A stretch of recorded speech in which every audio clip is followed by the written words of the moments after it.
క్రీస్తు ప్రభువునందు మాకు అత్యంత ప్రియులైన మీ అందరికీ లైఫ్ చర్చ్ వైజాగ్ నుండి శుభములు.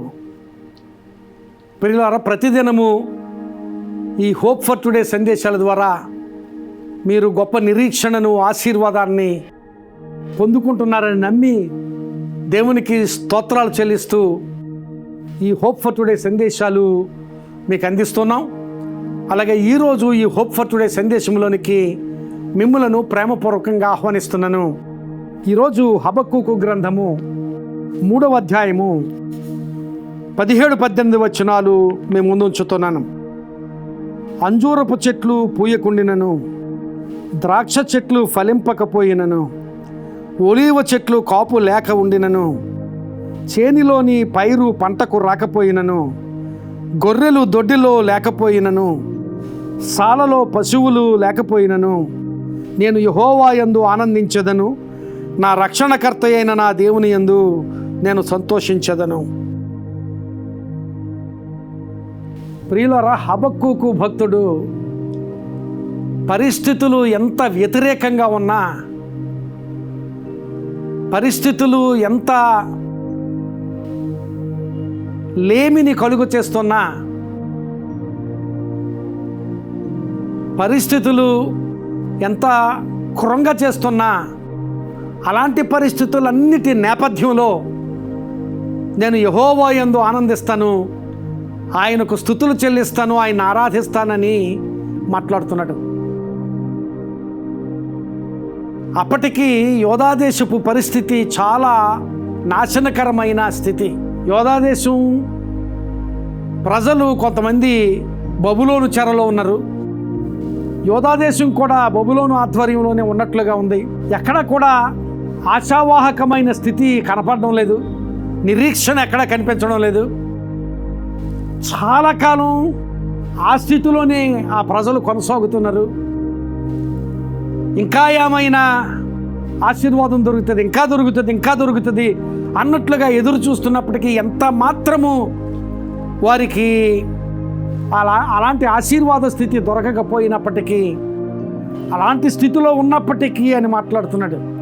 అలాంటి స్థితిలో ఉన్నప్పటికీ, పంటలు లేకపోయినప్పటికీ, పశువులు లేకపోయినప్పటికీ, ఆ రెండు విషయాలు గమనించాలి. ఆ దినాల్లో పంటలు, పశువులు ఈ రెండే వారి సంపన్న స్థితికి సూచన, వారి సంతోష స్థితికి సూచన, వారి సమాధాన స్థితికి సూచన. అవేమీ లేకపోయినప్పటికీ నేను యెహోవా యందు సంతోషిస్తాను, ఆనందిస్తాను, ఆయన స్తుతిస్తాను, ఆయన ఆరాధిస్తాను అని భక్తుడైన హబక్కూకు మాట్లాడుతున్నాడు. ఎందుకంటే భక్తుడైన హబక్కూకు ఒక నియమము తెలుసు. కష్టాల్లో సైతము, శ్రమలలో సైతము, కృంగుదలలో సైతము, ఎంతమాత్రము నిరీక్షణ కనపడడం లేదు అనుకున్న స్థితిలో సైతము దేవునిని స్తుతిస్తూ ఉంటే, ఆ దేవునిని స్తుతిస్తూ ఉన్న ఆ అనుభవంలో ఏదో ఒక దినాన్ని దేవుడు ఒక గొప్ప ఆశీర్వాదాన్ని, విడుదలను కలుగు చేస్తాడనే నిరీక్షణ, అలాంటి ఆశ, అలాంటి విశ్వాసము హబక్కూకు హృదయంలో ఉంది. శ్రమలో దేవుని స్తుతించడం అనేది గొప్ప ఆశీర్వాదకరమైన అనుభవం.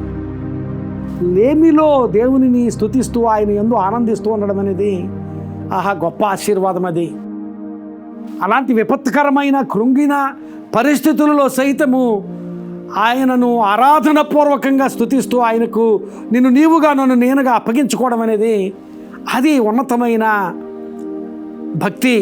అలాంటి ఉన్నతమైన భక్తి శ్రద్ధలు దేవుని మీద కనుపరిచినప్పుడు దేవుడు తప్పక కార్యం చేస్తాడు.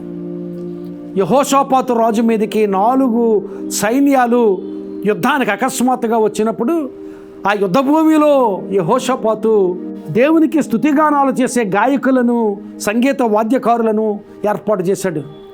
యుద్ధం జరుగుతున్న సమయంలో దేవునికి స్తుతిగానాలు చేస్తున్నారు, దేవునికి స్తుతులు అర్పిస్తున్నారు.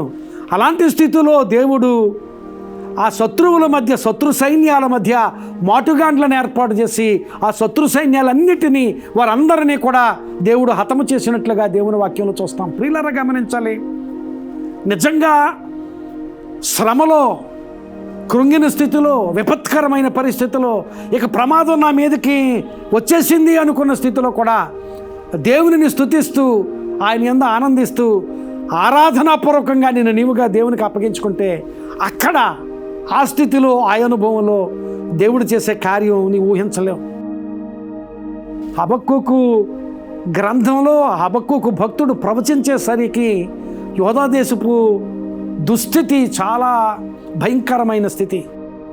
కానీ ఆ తర్వాత గ్రంథాలు చూస్తే దేవుడు వారికి విడుదలనిచ్చాడు, దేవుడు వారికి విమోచనిచ్చాడు.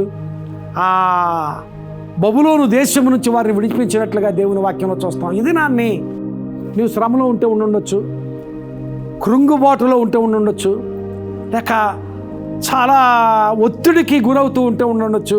అలాంటి వాటన్నిటి మధ్య నేను దేవుని స్తుతిస్తాను, దేవుని యందు ఆనందిస్తాను, ఆరాధనాపూర్వకంగా నన్ను నేనుగా దేవునికి అప్పగించుకుంటాను అనే అనుభవంలో నీవు ఉండగలిగితే, మాటలు చెప్పడం కాదు, ఆ అనుభవం నీకు కావాలి. ఆ అనుభవం నీవు పొందుకోగలిగితే ఆ అనుభవంలో దేవుడు నీ పట్ల చేసే కార్యాన్ని నీవు ఊహించలేవు, అలాగే నీవు ఇప్పుడు దాన్ని చూడలేవు. అలాంటి ఆశీర్వాదం నీవు అనుభవించాలి అంటే శ్రమలో, కృంగుదలలో, విపత్కరమైన పరిస్థితుల్లో, సమాధానం లేని స్థితిలో, లేమిలో, ఇంకా ఎలాంటి ప్రతికూలమైన పరిస్థితులు ఉన్నా ఆ ప్రతికూలతంతటిలో నేను నీవుగా దేవునికి అప్పగించుకుంటూ ఆరాధనాపూర్వకంగా దేవుని స్తుతిస్తూ ఉంటే అక్కడ దేవుడు నీ పట్ల చేసే కార్యం నీవు ఊహించలేవు.